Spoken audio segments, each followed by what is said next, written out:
প্রিয় দর্শক বন্ধুরা, এই মুহূর্তের জন্য সুপার নিউমেরিক পোস্ট এবং এই সংক্রান্ত নিয়োগ ঘিরে অত্যন্ত গুরুত্বপূর্ণ একটি ব্রেকিং খবর আপডেট উঠে আসছে এবং উঠে আসছে সম্মানীয় বিচারপতি মহাশয়ের বিরাট বার্তা। এই ভিডিওর মধ্যে সবটাই আলোচনা করবার চেষ্টা করছি, তাই গুরুত্বপূর্ণ ভিডিওটিকে সম্পূর্ণ শেষ পর্যন্ত শুনে বোঝার চেষ্টা করবেন ও ভিডিওটিকে আগাগোড়া শেষ পর্যন্ত দেখে নেবেন। চ্যানেলটিকে যে সমস্ত বন্ধুরা সাবস্ক্রাইব করেননি এখনই সাবস্ক্রাইব করে নিয়ে সঙ্গে থাকবেন। বন্ধুরা, আবারও সুপার নিউমেরিক পোস্টকে কেন্দ্র করে অত্যন্ত চাঞ্চল্যকর কিছু খবর আপডেট উঠে আসছে। বন্ধুরা, যে বিষয়টি জানা যাচ্ছে যে সুপার নিউমেরিক পোস্টকে কেন্দ্র করে মহামান্য কলকাতা হাইকোর্টকে হলফনামা জমা করে রাজ্য সরকার। আবারও স্কুল সার্ভিস কমিশনের ব্যাখ্যা চাইল মহামান্য আদালত। মোট 1600 নিয়োগের সঙ্গে সুপ্রিম কোর্টের কোনো মামলা যুক্ত নয়, হলফনামা দিয়ে জানাতে হবে স্কুল সার্ভিস কমিশনকে। এমনটাই সামাজিক গণমাধ্যমের সূত্র ধরে উঠে আসছে।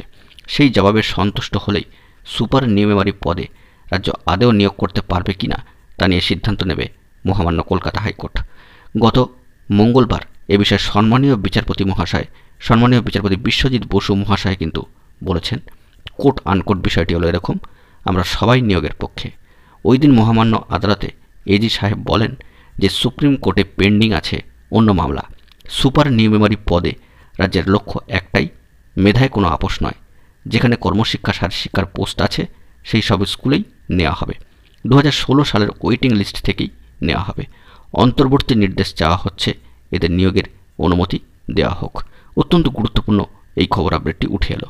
বন্ধুরা, এই সংক্রান্ত বিষয়ে উঠে আসছে আরও বেশ কিছু গুরুত্বপূর্ণ তথ্য আপডেট। প্রসঙ্গত এখানে উল্লেখ্য যে মামলাকারীদের তরফ থেকে সম্মানীয় আইনজীবী বক্তব্য রেখেছিলেন এবং এই বিষয়ে স্কুল সার্ভিস কমিশনের তরফ থেকেও সম্মানীয় আইনজীবী বক্তব্য রেখেছেন।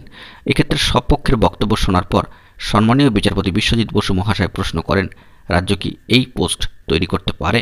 কারা এই পদ পাওয়ার যোগ্য? স্কুল সার্ভিস কমিশনকে স্পষ্ট করে জানাতে হবে। এই 1600 জনের নিয়োগের সঙ্গে সুপ্রিম কোর্টের কোনো মামলা জড়িত নেই।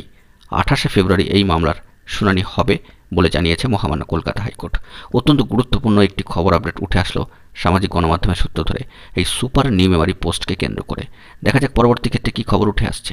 বন্ধুরা, এখন এই পর্যন্তই। গুরুত্বপূর্ণ খবর আপডেটগুলি পাওয়ার জন্য চ্যানেলটিকে এখনই সাবস্ক্রাইব করে নিয়ে সঙ্গে থাকুন। ধন্যবাদ।